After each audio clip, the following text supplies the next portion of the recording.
pupunta? Outfit check. Tama. Ay, classmate mo yun ha. Oh, huwag ka tumakbo. Uy, Mika.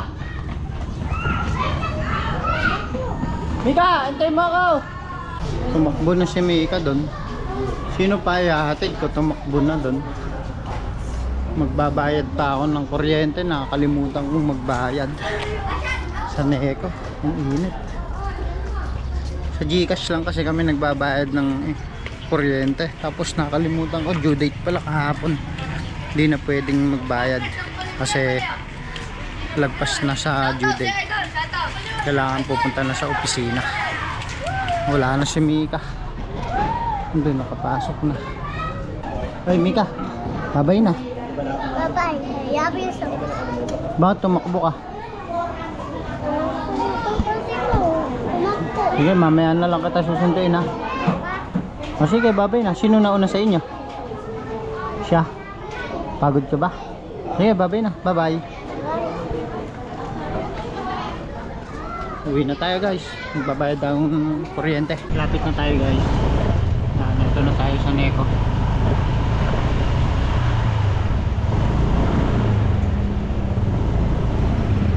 Kopya man pa.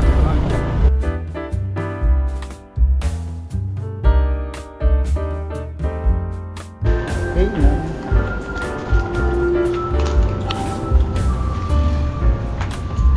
Guys, nabayad na guys. Ayan guys, uwi na ako. Dito ako nagbabayad. Ayan.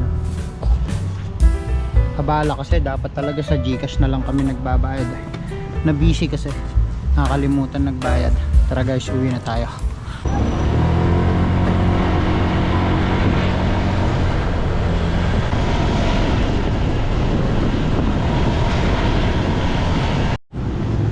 Papagupitan kita para maganda. Ano nak? Para sobrang cute mo na, papagupitin ka ni daddy. Papagupitan ka nga ni daddy. Oh, oh. Papagupitan natin yung kulot na buhok mo. Kulot-kulot kasi eh. Oh. Papagupitan ka namin, baby.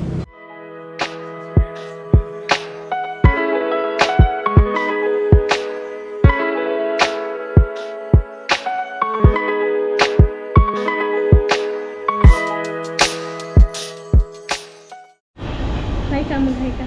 Hi. Ay, lumidi na. Hi ka kamo. Hi.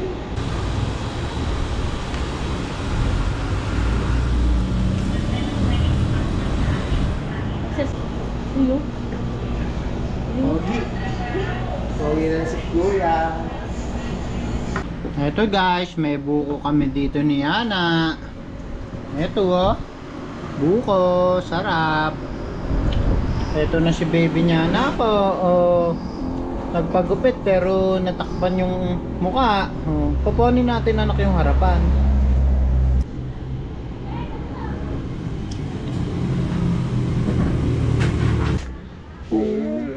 Bagong gupit tayo.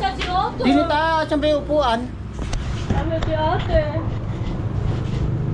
Mag-ano kasi tayo? Mag-halo-halo tayo. Hindi mo yung nakakritan. Halika din anak. Ano yung upuan mo? Ayan o.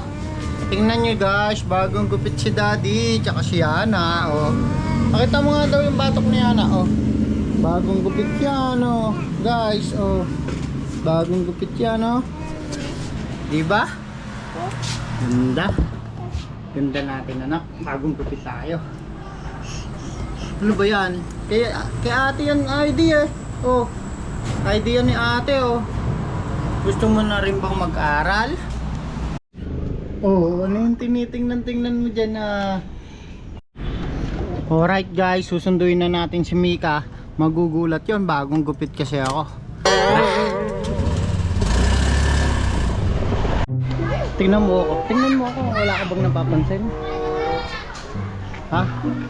Tingnan mo ako. Wala ka bang napapansin? Tingnan mo. Wala ka bang napapansin? Bagong gupit ako ha. Tingnan mo ako. Di ko naman. Uwi na tayo. Ay, naglalaro sila yun. Halika na. Umuwi na tayo.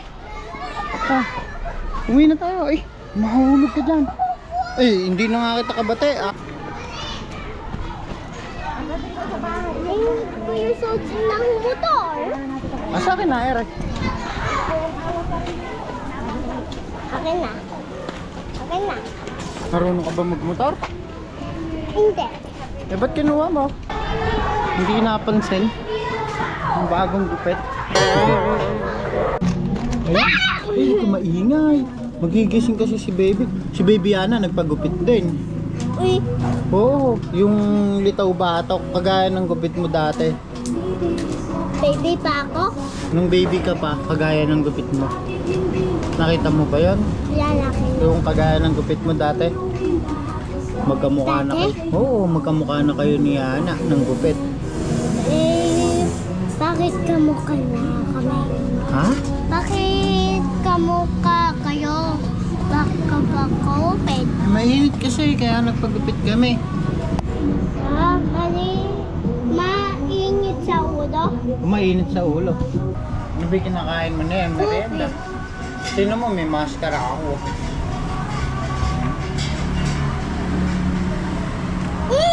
Dun. Oh. Ano yung ginawa niyo sa school? Nakab. Nagsulat? Eh di ba Friday ngayon, di ba kayo nag-exercise? Nag-jogging-jogging kayo, ganon? Nagutom ka yata. Ano ba yung binaon sa school? Ano ba yung pinabaon sa'yo ni mami sa school? Ha? Kinain mo ba? Oh. Nagutom ka yata eh. Ayun si baby Ana, nagising na. Nagduduyan lang kasi siya dyan eh. Hindi. Ay, ano? Wala pasok sa linggo. Walang pasok sa linggo. Ah, okay. Oh, tatayo na yata si baby Ana. Tatayo ka ba, anak? Gusto niya kumaba. Bababa siya? O sige, baba ka na, anak. Ito ako. Oh, ikaw yan. Kaparada ka ba ulit sa piyesta? Sa linggo. Sa piyesta! Paparada ka ba ulit? May pick up na tayo. Opo. Gusto mo na doon ka sasakay? Opo. Sa susuka? Opo. Papagawa ulit tayo darbuling. Sa linggo. Sa linggo? Hindi, sa piyesta pa. Sa likod ako papadata. Oo, sa likod. Sasakay ka doon. Tutungtong ka sa upuan. Ay, hindi, upo ka na lang. Kasi nangangawit ka eh. Tayo ka lang. Tatayo? Gusto pa tatayo? Ah, sige, magbabay ka na sa guys mo. Bye-bye. I love Subscribe you kayo, so mama. much. Like this channel. Bye-bye, guys! I've been dreaming on in my head like I've seen it. A life worth living is a life with meaning. I'll do what I love till my heart stops beating. I'm feeding this demon.